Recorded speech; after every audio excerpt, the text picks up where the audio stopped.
begini, tanah itu ribuan hektar milik adat diserahkan ke Pemda. Nih, Pak Bub, masyarakat adat menyerahkan ini kepada negara melalui bupati, tapi kami minta kompensasi ini. Dibayar apa gitu, lalu ada pesta adat diserahkan.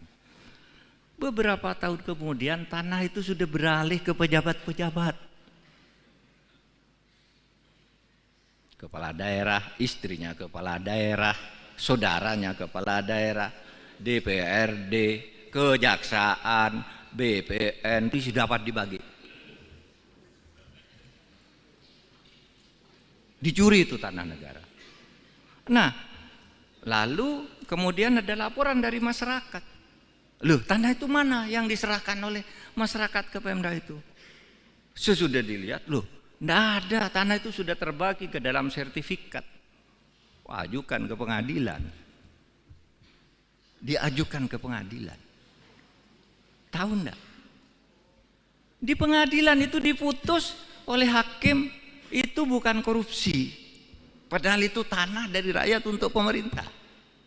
Itu bukan korupsi. Kenapa? Katanya, kata pertimbangan hakim, karena meskipun itu sudah diserahkan ke pemerintah, itu belum dicatat di buku kekayaan pemerintah daerah. Hanya belum dicatat aja sudah dianggap bisa dibagi-bagi.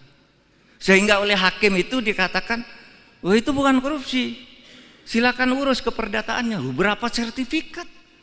Harus diurus, digugat ke pengadilan masing-masing, Anda bisa. Pada akhirnya apa?